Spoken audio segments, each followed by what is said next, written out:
बंधु माने पवित्र महाविशुभ पण संक्रांति एवं ओडिया नववर्ष उपलक्षे आपण मानकु समस्तंकु मोर हार्दिक शुभेच्छा एवं शुभकामना। आजिर एही भिडियोटी धनुराशि व्यक्ति विशेष मानक पई बहुत गुरुत्वपूर्ण अटे, कारण एही पवित्र पण संक्रांति परठारु आपणक जीवन संपूर्ण भाବରେ बदलिबाको जाउछि। तो आपण माने जानती 29 मार्च ठारु शनि निजर राशि परिवर्तन करि सारिछंती, जहा फଳରେ आपणक राशि रे शनि अढेईर आरंभ होई सारिछि। एहा व्यतीत पण संक्रांति दिन सूर्य महाग्रह मध्य निजर राशि परिवर्तन करिवे। तो ए सब प्रभाव रे आपणक जीवन रे कोन सब परिवर्तन हेबो, आपणकर स्वास्थ्य, शिक्षा, प्रेम जीवन, वैवाहिक जीवन, भाग्य, क्यारियर एवं व्यापार वाणिज्यर स्थिति एही पवित्र पणा संक्रांति पर किपरि रहिबो से विषय रे आजिर एही भिडियो रे आमे माने विस्तार भाबरे आलोचना करिबा। सेथि पई आपण माने भिडियोटी को स्किप न करी शेष पर्यंत निश्चय देखंतु एवं आपणकर जदि धनुराशि होइताय तो भिडियोटी को लाइक करी चैनल टी को सब्सक्राइब करि दियंतु। कमेंट बॉक्स रे भक्ति एवं श्रद्धार सहित जय श्री जगन्नाथ निश्चय लिखंतु। तो बंधु माने आसंतु आरंभ करिबा आजिर एही कार्यक्रम को, जहाँकि जन्म राशि चंद्र राशि उपरे आधारित अटे। तेबे राशि चक्रर 12 गोटी राशि मध्यरु नवम राशि हेउछि धनु राशि। तो बंधु माने सर्वप्रथमे आसंतु जानि नेबा आपणकर स्वास्थ्य किपरि रहिबो एही पवित्र पण संक्रांति परे। तो कुंडलीर प्रथम भावटी होइथाय आपणकर स्वास्थ्यर भाव, इम्युनिटी सिस्टमर भाव एवं आपणकर प्रथम भावर अधिपति हेउछन्ति देवगुरु बृहस्पति। तो गुरु आपणकर षष्ठ भावरे विराजमान अछन्ति। मात्र 15 मई को गुरु निजर राशि परिवर्तन करी आपणकर सप्तम भाव को चलन करिवे। तेबे गुरु जे पर्यंत आपणकर षष्ठ भावरे रहिबे, liver, digestion, diabetes, infection, allergy एई भली किछि समस्या देखा देई पारे। तो आपण निजर खाद्यपेय प्रति सतर्क रुहंतु। आपण हेल्दी फूड खांतु, बाहरर फूड को संपूर्ण भाव में आपण अवॉइड करंतु। ऑयली फूड, जंक फूड ए सब ठारू दूरे रुहंतु। जदि आपण हेल्दी फूड खांती तो ए सब ठारू आपण दूरे रहि पारिबे। ए सब समस्या आपणकर देखा देबो नाही। तेनु खाद्यपेय प्रति आपण सतर्क रुहंतु। विशेष करी जदि आपण बाहर को केवाडे ट्रैवल करबा पई जाउछन्ते तो सेते बेले बाहर खाद्य आपण बिल्कुल भी खांतु नाही, कारण मंगल मध्य आपणकर दुर्बल स्थिति रे रहुछन्ति। मंगल आपणकर पंचम भावर अधिपति होई आपणकर अष्टम भावरे निचस्त होउछन्ति। सेति पई आपणकर मुंड बिंधा भली समस्या मध्य देखा देई पारे, माइग्रेन भली समस्या देखा देई पारे। सेति पई आपण कोनोसी कथा को नेकी अधिक चिंता करंतु नाही, मुंड उपरे अधिक प्रेशर दियंतु नाही। तेबे ए सब समस्या आपणकर 15 मई पर्यंत रहिबो। 15 मई परे ए सबरे आपण सुधार देखिबा को पाइबे। जेतेबेले गुरु आपणकर सप्तम भाव को चलन करिवे तो स्वास्थ्य जनित आपणकर जहा सब समस्या थिला से सब धीरे धीरे दूर होई जिवो। एबे आसंतु जानिबा आपणकर शिक्षा क्षेत्र किपरि रहिबो एही पवित्र पण संक्रांति परे। तो बंधु माने कुंडलीर पंचम भावटी होइथाय आपणकर शिक्षार भाव। तो पंचम भावर अधिपति हेउछन्ति मंगल, जे कि आपणकर अष्टम भावरे निचस्थ अछन्ति। तो बंधु माने पाठ पढ़ा रिलेटेड आपण जदि किछि डिसिजन नेबा पई चाहुछन्ति तो एप्रिल मासटी को आपण स्किप करि दियंतु। आपण जदि मे मासरे पाठ पढ़ा रिलेटेड किछि करन्ति तो सेथिरे आपणको शुभ फल मिलिबो।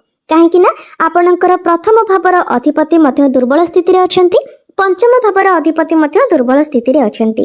जेतेबे मंगल आपणकर नवम भाव को चलन करिवे, गुरु आपणकर सप्तम भाव को चलन करिवे, सेतेबेले आपणकर पाठ पढ़ा बहुत भल रहिबो। पाठ पढ़ा रे आपणको बहुत अधिक सफलता मिलिबो। सेतेबेले जदि आपण पाठ पढ़ा रिलेटेड किछि डिसिजन नियंती, किछि कार्य करंती तो सेथिरे आपणको शीघ्र ही सफलता मिलिबो। तो पणा संक्रांति परे जदि आपणकर किछि एग्जाम अछि तो एग्जाम आपणकर 60% भल रहिबो। आ जे 40% रहिला तो आपणकर माइंड डाइवर्ट रहिबो। तो आपण निजर मन को कंट्रोल करंतु एवं एथि पई किछि उपाय मध्य आपण निश्चित भाबरे करंतु। तेबे उपाय गुडी को आमे वीडियो शेष रे जानिबा।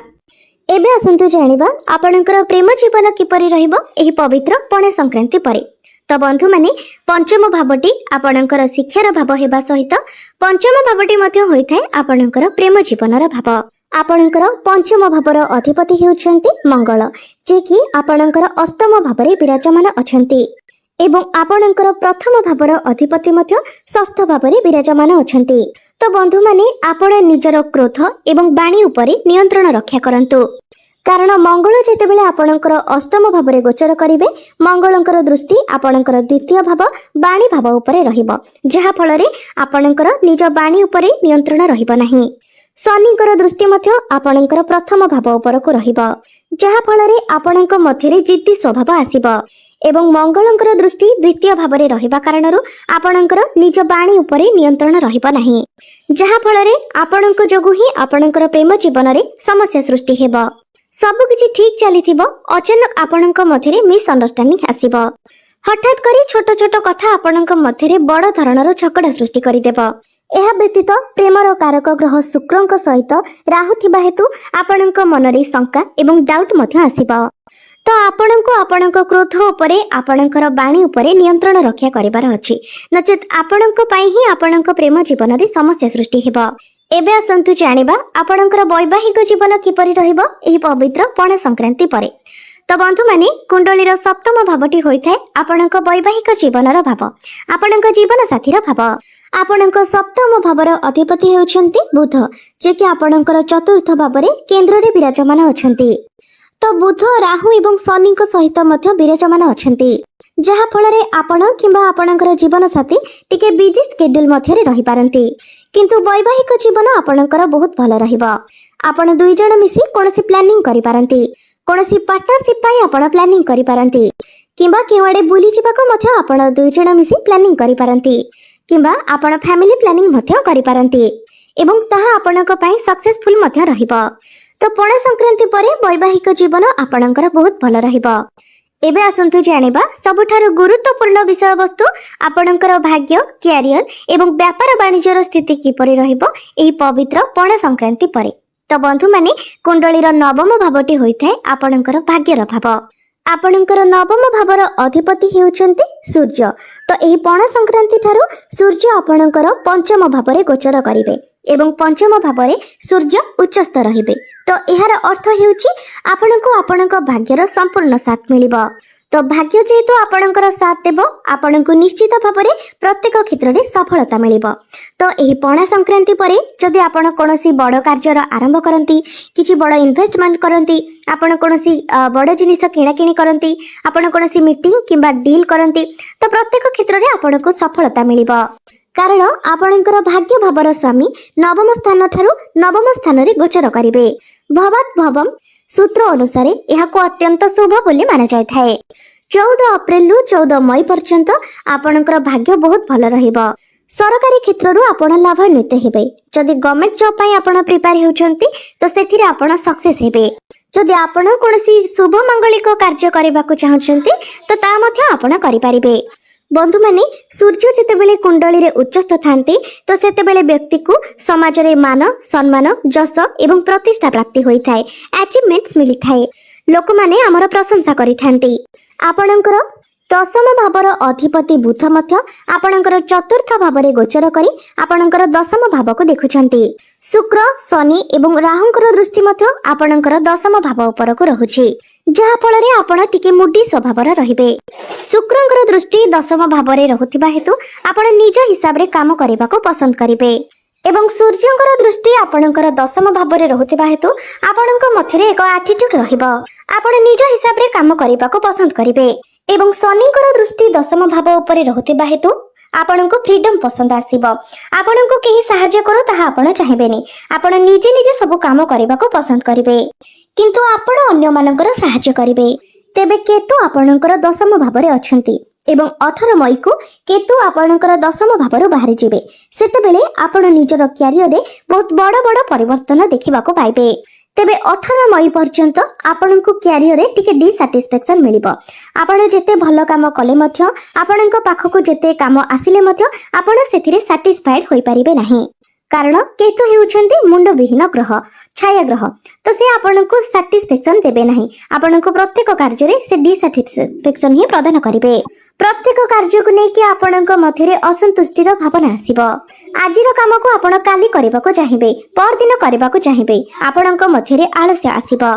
तेबे पणा संक्रांति परे क्यारियर आपणकर 75% भल रहिबो कारण गुरुंकर दृष्टि दशम भाव उपरे रहुतिबा हेतु आपणक मध्यरे मैच्योरिटी लेवल आसीबो आपणकर मैनेजमेंट स्किल्स भल रहिबो ଏହା ବ୍ୟତୀତ ସୂର୍ଯ୍ୟ ଉଚ୍ଚସ୍ଥ ଥିବା ହେତୁ ଆପଣଙ୍କୁ ଚାକିରି କ୍ଷେତ୍ରରେ ସଫଳତା ମିଳିବ ଏବଂ ଯେଉଁମାନଙ୍କ ନିକଟରେ କୌଣସି ଚାକିରି ନାହିଁ ସେମାନଙ୍କୁ ଚାକିରି ମିଳିବାର ମଧ୍ୟ ବହୁତ ଅଧିକ ସମ୍ଭାବନା ରହୁଛି। ତ ସେଥିପାଇଁ ଆପଣ ନିଜର ଚେଷ୍ଟା ଜାରି ରଖନ୍ତୁ। ବିଜନେସ୍ କଥା ଯଦି କହିବା ତ ବିଜନେସ୍ରେ ଆପଣ ଏହି ପଣା ସଂକ୍ରାନ୍ତି ପରେ ବଡ଼ ବଡ଼ ଡିସିସନ୍ ନେଇପାରନ୍ତି। ବିଜନେସ୍ ବିଷୟରେ ଆପଣ ବହୁତ କିଛି ଚିନ୍ତା କରିପାରନ୍ତି କାରଣ ବୁଧଙ୍କ ସହିତ ଯେହେତୁ ଶନି ଅଛନ୍ତି ସେଥିପାଇଁ ଆପଣଙ୍କ ମନକୁ ନୂଆ ନୂଆ ଟେକ୍ନିକ୍ ସବୁ ଆସିବ। ଆପଣ ନିଜର ବିଜନେସ୍କୁ ଆଗକୁ ବଢ଼ାଇବାକୁ ଚେଷ୍ଟା କରିବେ କିମ୍ବା ଆପଣଙ୍କର ବିଜନେସ୍ରେ ଆପଣ ନୂଆ ନୂଆ ଏମ୍ପ୍ଲୟି ରଖିବାକୁ ମଧ୍ୟ ଚିନ୍ତା କରିପାରନ୍ତି ଯାହାଫଳରେ ଆପଣଙ୍କର ବିଜନେସ୍ରେ ଗ୍ରୋଥ୍ ଆସିବ କାରଣ ବ୍ୟାପାର ବାଣିଜ୍ୟର କାରକ ଗ୍ରହ ବୁଧ ମଧ୍ୟ କେନ୍ଦ୍ରରେ ବିରାଜମାନ ଅଛନ୍ତି। ତେବେ ରାହୁ ମଧ୍ୟ ବୁଧଙ୍କ ସହିତ ଥିବା ହେତୁ ଆପଣଙ୍କ ମନରେ କନଫ୍ୟୁଜନ୍ ଆସିବ। ସେଥିପାଇଁ ଆପଣ ପ୍ରତିକାର ଅବଶ୍ୟ କରନ୍ତୁ। ତ ପ୍ରତିକାର ପାଇଁ ସର୍ବପ୍ରଥମେ ଆପଣ ପ୍ରତ୍ୟେକ ଦିନ ଗୁରୁଙ୍କର ବୀଜ ମନ୍ତ୍ର 108 ଥର ଜପ କରନ୍ତୁ ଏବଂ ଆପଣଙ୍କର ପଞ୍ଚମ ଭାବର ଅଧିପତି ମଙ୍ଗଳ ଦୁର୍ବଳ ଥିବା ହେତୁ ପ୍ରତ୍ୟେକ ଦିନ ଆପଣ ମଙ୍ଗଳଙ୍କର ବୀଜ ମନ୍ତ୍ର ମଧ୍ୟ 108 ଥର ଜପ କରନ୍ତୁ। ପ୍ରତ୍ୟେକ ଦିନ ଆପଣ ହନୁମାନ ଚାଳିଶାର ପାଠ କରନ୍ତୁ ଏବଂ ପ୍ରତ୍ୟେକ ଦିନ ଆପଣ ଉଦିତ ସୂର୍ଯ୍ୟଙ୍କୁ ତମ୍ବା ପାତ୍ରରେ ଜଳାର୍ଘ୍ୟ ଅର୍ପଣ କରନ୍ତୁ। ନିଶ୍ଚିତ ଭାବରେ ଆପଣଙ୍କର ଯାହା ବି କିଛି ଅଶୁଭତ୍ୱ ରହୁଛି ସେସବୁ ଆପଣଙ୍କର ଖଣ୍ଡନ ହୋଇଯିବ ଏବଂ ଆପଣଙ୍କୁ ଅଧିକ ମାତ୍ରାରେ ଶୁଭ ଫଳ ପ୍ରାପ୍ତି ହେବ। ତ ବନ୍ଧୁମାନେ ଆପଣଙ୍କର ଜୀବନ ମଙ୍ଗଳମୟ ହେଉ ଏହା ହିଁ ଈଶ୍ୱରଙ୍କ ନିକଟରେ ମୋର ପ୍ରାର୍ଥନା। ଧନ୍ୟବାଦ।